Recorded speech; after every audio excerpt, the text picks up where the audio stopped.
Hello everybody and welcome to this Train Sim World 4 news video. Today we're going to be having a look at the other new leaked route, the Antelope Valley line. This one is considerably less exciting than the Vorarlberg line, and you'll find out why pretty soon. I mean, even from this picture it's not exactly stunning. Anyway, enough ramble, let's get straight into it. So how do we know that this is coming? Well, that image on the right was, for a short period of time, the contents of that URL, which very clearly is from Dovetail Games and is Train Sim World 4 _ Antelope _ Tier 1 unlocked. So I think this is pretty clear.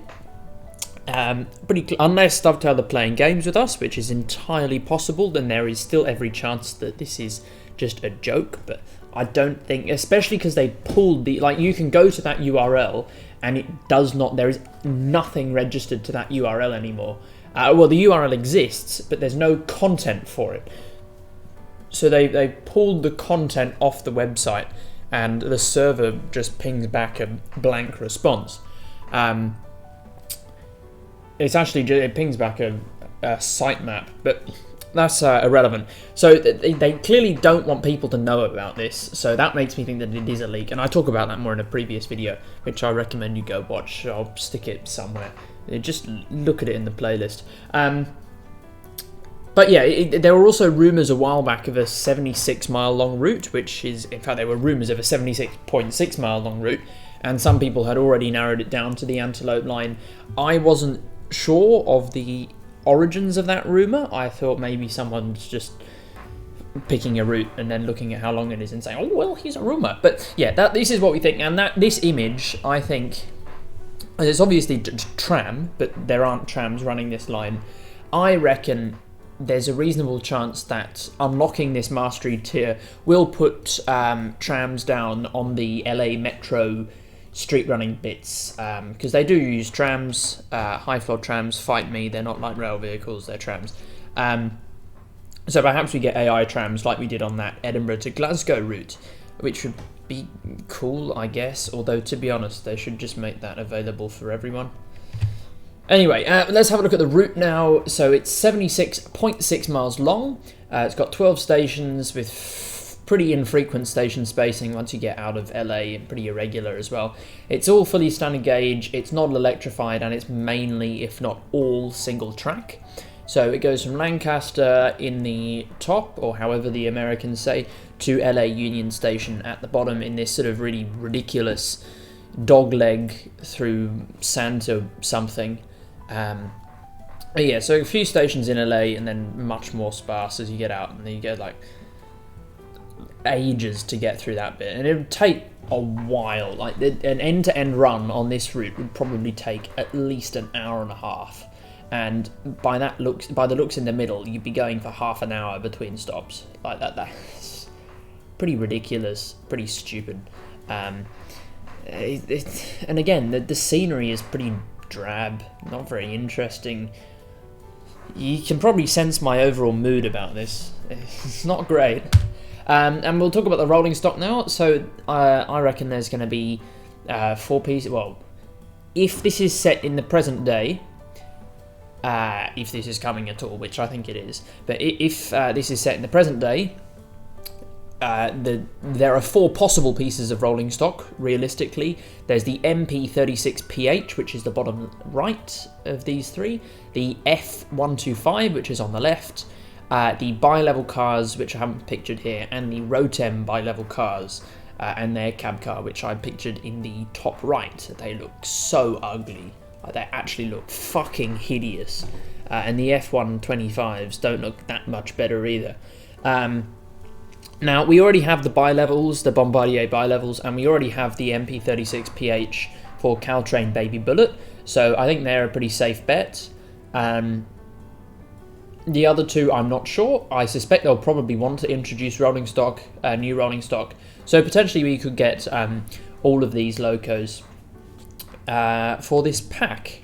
So we'll look at each of the two locos in a bit more detail. So the MP36PH, there are 15 of them with Metrolink. I'll point out now, only 17 trains are needed to run a daily service on this line, and that's mainly because they all start at one end and end in the other, and then they just sit in the yard and they only do one run a day, or like they only do one run for a few hours.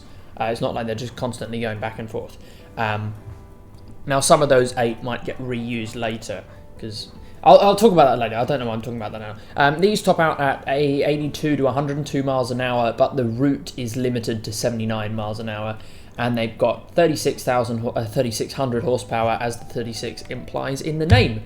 The F125, there are 40 in service with Metrolink, replacing some older stock. They go up to 100 miles an hour, but as again, the route tops out at 79, and they produce 4,000 horsepower, and these ones can be re-geared for up to 125 miles an hour, which is pretty interesting. Not that that would ever be achieved on Metrolink, knowing the state of their funding at the moment. Now we'll talk about the services. So there's 19 daily return trains, which isn't good. Like, there are over 1,000 services for London commuter, and there's going to be well under 100 for this. Probably well under 50. 19, for fuck's sake. That is ridiculous. Ridiculous. And this is the full timetable. It covers half a page. I'm used to seeing timetables for one line take up 20, 30 pages. And this, like, we got southbound trains departing 3:41, 4:41, 5:11, 6:11 and 7:11, and then 2-hour gap, 9:11, and then oh dear, 9:11, oopsies, and then we got midday train, and then 2 p.m, and then a 4-hour gap until 6 p.m, and that's the last train. And we got some other ones that start at Via Princesa, but only 2 of them. But you can see here that runtime is 2 hours. So over 2 hours is the runtime, and it's 1 hour on the short runs. So if you don't have an hour to kill, then there is absolutely no reason why you should play this route. And likewise, it's the same at the other side. There's not many trains, and they're mostly in the peak period, as you can see. So yeah, most trains are in the peak periods because it's single track. So in the morning, most of the trains go inbound. In the afternoon, most of the trains go outbound. And there's very few exceptions to that rule, as you can see. Most of the trains are full length, as I just talked about. So yeah, a long run time. And there's also not much freight traffic either. I think there's a little bit of Union Pacific stuff. I haven't read too much into the freight because it's pretty hard to find information on it. But yeah, I don't think there's too much. If I'm wrong on that, please do let me know in the comments. So my thoughts on this, I'm pretty disappointed about it. It's not a great route, it doesn't seem, on face value. And even like beyond face value, it seemed pretty shitty, I'm not going to lie. I'm not quite sure why Dovetail are doing this. I'm genuinely quite perplexed at all the things they could have done in the US that would have sold like hotcakes, and they've done this obscure, shitty, really annoying, awful, well, not awful, but apparently boring route on the edge of LA. Why? There aren't many services. The scenery is pretty plain. There's no very low passenger volumes, so it's not like that is a thing. And it seems like, to me, like it's going to be a repeat of Gone Bus. It's just driving a train for 2 hours through a field. So wow, and there are some people who absolutely adore that, but it is nowhere near any significant, even a significant minority of the simming community.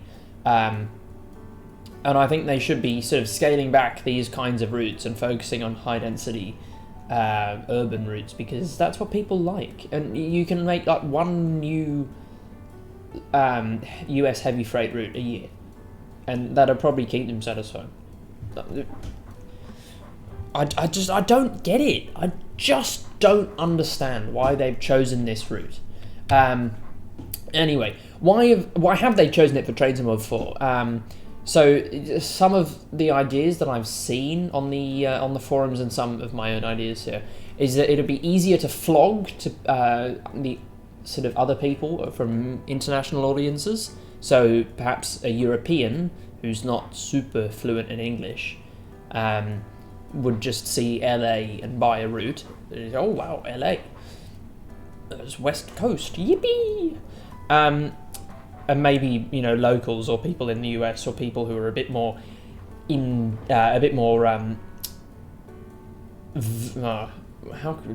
English is not being my friend. People who know more about trains, shall we say, and railways might not be a customer, a target audience. The two is Metrolink has been super highly requested. Obviously not this bit of the line because it's pretty fucking boring. Maybe they have route extensions in mind, although where to, I'm not sure. And maybe they want to make more routes in the West Coast and they're just building up their base of rolling stock so they can get a sort of South London or German situation where they got lots of rolling stock that they can just reuse into other things. But it just doesn't make sense. Really doesn't make sense. And this all culminates in what is the actual new core stuff that's coming for Trains in Mod 4. And the fact that they have done fuck all on this route makes me think maybe there won't be one. You know, maybe it will just be bug fixes, but a paid bug fix. And that's really disappointing. Because you know, a lot of people will, and I probably will, knock Trains in Mod 4 for being unnecessary, but if it doesn't introduce any new core features and is just a paid bug fix, which I really am pleading now that it isn't, it's just a complete scam. Like, complete scam. Because Dovetail have been saying, oh, well, we're working on our Trains in Mod 3 bug fixes for the last year, and if they introduce this as a paid fix, like, for fuck's sake. Anyway, I should stop ranting, but I can't see any core features that could be tied to this. I could sort of maybe see some new core features being tied to the Vorarlberg route, but not to this. Like, what could there be? It's not like you have better passengers, because there aren't any. It's not really, I doubt it's going to be UE5, because that would require a lot of capital investment that I don't think Dovetail are willing to put in. I don't know, let's just cut to the next bit. We can talk about that when the actual deets of Trains in Mod 4 are announced next week. And is it worth it? I thought I'd put this in. I haven't really discussed the value of Trains in Mod 4 or any of its routes yet because we just don't know.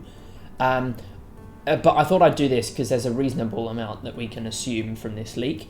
So I'm inclined to say that it was not worth it and that it probably should be something to leave for now. But saying that, we haven't seen the route, so it'd be a little bit unfair to judge it before we see it. Obviously, once that happens, I will be making, I suspect, quite a critical judgment of that. And make sure you look out for that.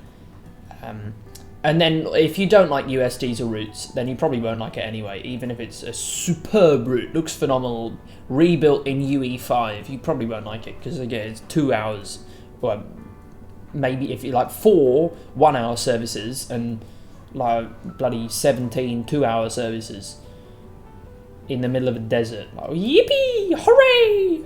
I love driving my train through the middle of a field for 2 hours. Like, bro, I've got shit to do. I can't sit here for 2 hours. That's an entire stream. Anyway, I'll leave it at that. It's become a bit of a rant, so I'll save you the rest of my opinions. And I'll see you next time. Make sure you keep your eyes open for any future videos. And yeah, goodbye.